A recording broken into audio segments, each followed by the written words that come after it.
right, good morning, PTINA's daily show. Happy Thursday morning. Hope your Thursday's off to a great start so far.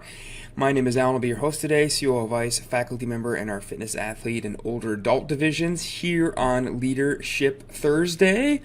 Before we get into what we're talking about today, let's remind you that it is also Gut Check Thursday. So Gut Check Thursday was posted earlier this morning. What is it? It's the support your local box / quarantine open, whatever you're calling it. The first workout, a 10-minute AMRAP of air squats, dumbbell snatches, and push-ups. So that will be Gut Check Thursday this week. Posted the RX version of the workout this morning. Later on today, we'll be posting some nice modifications for older adults as well as your pregnant and postpartum moms. If you happen to be one, or if you're working with one as a family member or a patient, we'll have those modifications out for you later today as well. Don't forget, we have free Con Ed. The Quarantine Con Ed package is still available on our website, ptnice.com. Click the Resources tab. 5 lectures from our virtual ICE program for you to keep you busy while you are stuck at home on this day, the 1,980th day of quarantine. We also had Justin Dunaway drop some more at the beginning of this week, a 3-part video series on persistent pain management. If you haven't grabbed that, that is at bit.ly/pain series. You can drop your email in there and grab that as well. And then this coming Monday, we'll be dropping the first of our mini courses that we are launching. The first one will be on exercise physiology redux. It's going to be all things nutrition, exercise assessment, testing, prescription, GPP, what is it? Sport specialization, what is it? Some of the research behind both of those, supporting both of those for different populations, and then a whole bunch, an entire lecture of just case examples as well. So that'll be dropping this coming Monday. We have a couple of those lined up for you. Some cheap Con Ed coming your way that is approved for CEU, so keep on the lookout for those. The first lecture of that will be free. The nutrition lecture will be free to everybody. We'll have more info on that on Monday on how to get the free lecture or on how to buy the whole package. So let's get into today's topic, maneuver warfare. What does that mean? That sounds kind of scary. Maneuver warfare is a type of military tactic that prioritizes being mobile and flexible in your strategy making. And I'll quote a Marine Corps manual here to start us off before we dig into this. How to achieve victory with maneuver warfare. Victory is achieved through a wide variety of rapid but focused and unexpected actions. So what does that mean? That means to really have true success, we can't really be committed to any fixed position. And that applies to military tactics, but it also applies to business ownership, to business leadership. Traditionally, we're very anti-maneuver warfare mindset in PT. For the past, 100 years, literally, patients come to see us, we treat them physically in front of us, they get better, we get paid, they leave, and we do that from the time we finish PT school until we retire, maybe around age 60 or 70. So we have a very fixed position in how we do, quote unquote, do physical therapy with people, and it has largely not changed since basically the start of our profession.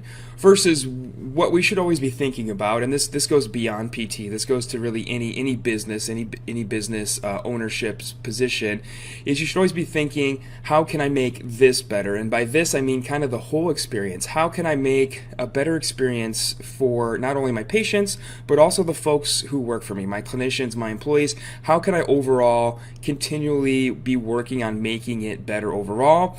Versus what we traditionally see is folks think, how can I make more money more effectively? How can I make more profit? How can I increase my revenue and decrease my costs? That's kind of the traditional fixed business mindset. And so what we've seen is that the traditional PT style of practice is largely unchanged, especially in big organizations. So the bigger the organization, definitely the harder it is to maneuver and make any sort of appreciable change. When really what we see is that when we need to adopt new strategies, adopt new areas of revenue, new technologies, we need to be able to pivot and pivot quickly. And I'm going to say pivot a lot on this podcast, and I apologize. I know there's a Friends reference out there where they're moving a couch and they yell pivot, and that might bring up some bad memories for you. I know I personally hate Friends. I don't find it funny at all. Sorry if you do, but I'm going to be saying the word pivot a lot, and it might trigger some memories of Friends for you all. So my second point here, something very profound that I heard once and sticks with me often, is that if you think you need to pivot your business, you do. And it might already be too late. You might have missed the maximum amount of time you could have capitalized on it. There's a very small window of time to pivot.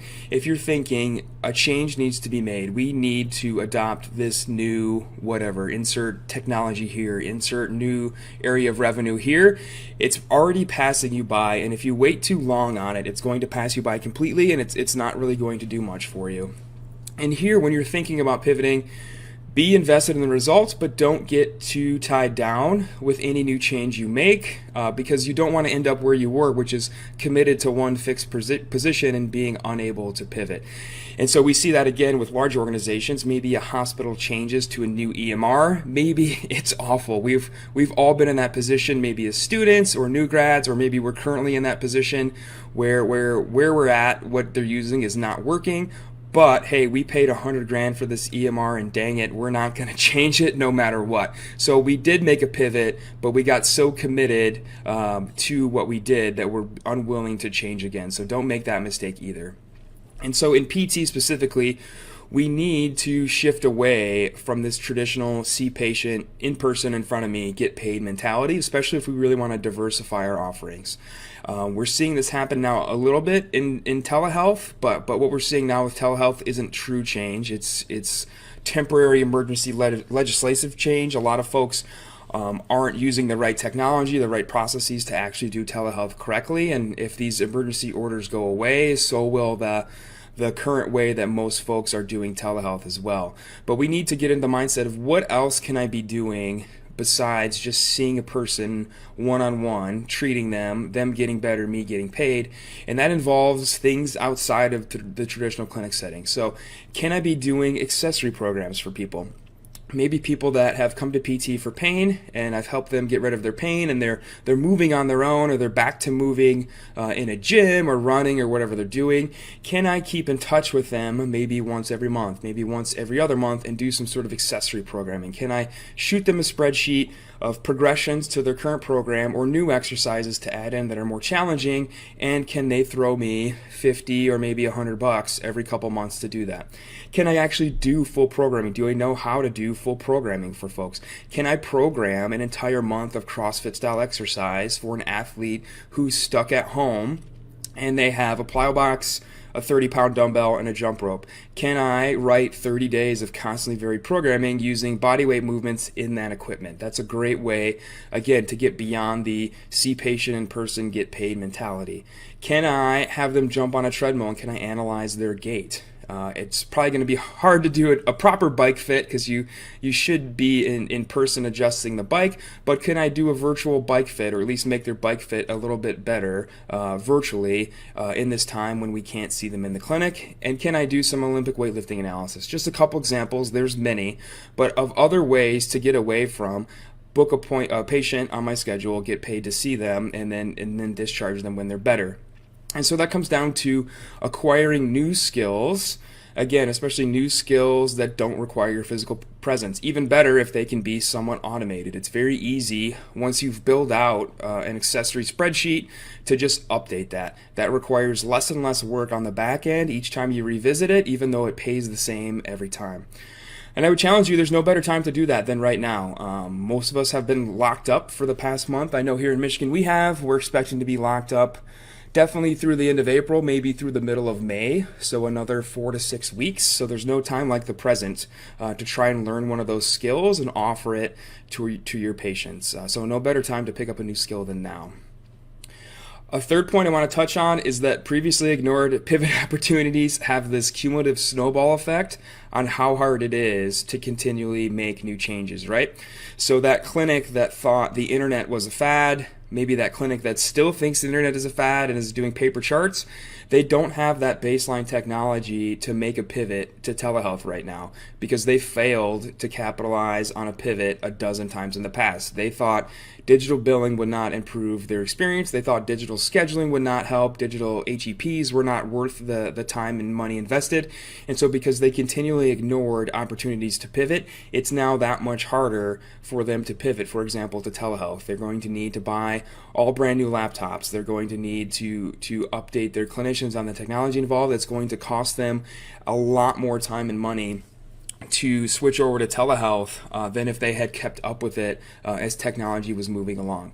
For us, it was easy to flip the switch on telehealth. We'd already been following up with patients via text and video chat between visits, so it was super easy to just transition the entire plan of care to telehealth. That was very easy change to make, just getting Doxy up and running, and that was pretty much it. The back-end system was already set up to handle telehealth. We just had to be told basically that we could actually get paid for it. So we were basically doing telehealth before, but kind of pro bono, just as part of our experience with patients. So that was an easy flip versus not being prepared for it at all.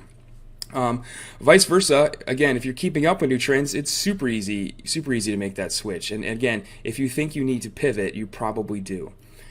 The last point I want to make is to be cautious, though, to recognize there's a dichotomy here. You can't always be changing, right? You can't always be learning new skills. You can't always be going to new Con Ed. You can't be doing 8 or 10 or 12 Con Ed courses a year. More courses, more skills, more technology. Pivot. Ross, shut up. You can't always be pivoting. We see that as well. That's the far end of the same continuum. That's that clinic owner that buys everything as soon as it comes out. That's the clinic that has 2 AlterGs and a bunch of cold lasers and 5 Delphi BFR sets, and it has millions of dollars of equipment and technology because that owner does the pivot every time it comes around and doesn't really scrutinize and just always tries to have the very best stuff. So that's the far end of the same continuum. We need to be careful that it's kind of an and not or style, that we don't need to adopt every new thing. We just need to evaluate everything and make the switch when it's possible. So I would challenge you these next couple weeks as we continue to get very familiar with the same few hundred square feet of our homes. This is a great time to try and learn a new skill, brush up on a new skill, and that may mean some pro bono stuff, right? It may mean you don't charge folks, but you have folks you know that are at home in their garage or basement lifting. You say, hey, will you send me some videos? I want to get some reps in practicing my weightlifting analysis and really refine it so that then maybe when you open your doors again, you can start to offer it in the clinic or even before then. And again, diversify your revenue stream by being nimble and ready to pivot and maneuver as needed. And moving forward, challenge yourself when new things come around to not naysay them just because they seem like an additional cost. That if it makes the experience better, it's overall better for your employees and for the patient, and that later down the road, it may make things easier and cheaper when unexpected stuff happens, like what we're seeing right now. A good example for us is at Health HQ we use Square scheduling. I think it costs like $14 a month to have Square scheduling on the website. The vast majority of our patients still call us or text us to schedule instead of online scheduling, but it makes the experience better for them and for us. They're able to look at our schedule and they have an idea of their appointment time in mind when they do call or schedule us. And now that we are completely virtual and only doing online telehealth, it's kind of paid off in the back end as well. So even on the front end, it seemed to just be a luxury item. It doesn't cost that much. It made the patient experience a little bit better and easier on the front end, and now that we are all stuck at home doing virtual stuff, it's definitely paying off. So keep that kind of stuff in mind. That's what I have for you. I hope you have a great Thursday. I hope you have a great weekend. We're having wonderful weather here in Michigan, although it's Michigan, so it was 70 and sunny yesterday, and it's supposed to snow today. So that's how it rolls in Michigan. But definitely hope you're getting outside and enjoying as much socially distanced nice weather as you can have. Hope you have a great weekend. We'll see you all next week. Remember to check out Quarantine Con Ed, Persistent Pain Management lecture series, and then check out the new mini course launching on Monday. Have a great day. Bye, everybody.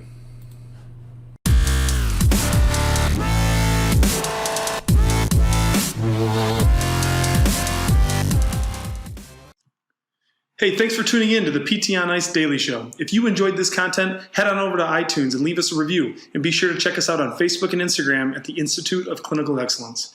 If you're interested in getting plugged into more ICE content on a weekly basis while earning CEUs from home, check out our virtual ICE online mentorship program at ptonice.com. While you're there, sign up for our Hump Day Hustling newsletter for a free email every Wednesday morning with our top 5 research articles and social media posts that we think are worth reading. Head over to ptonice.com and scroll to the bottom of the page to sign up.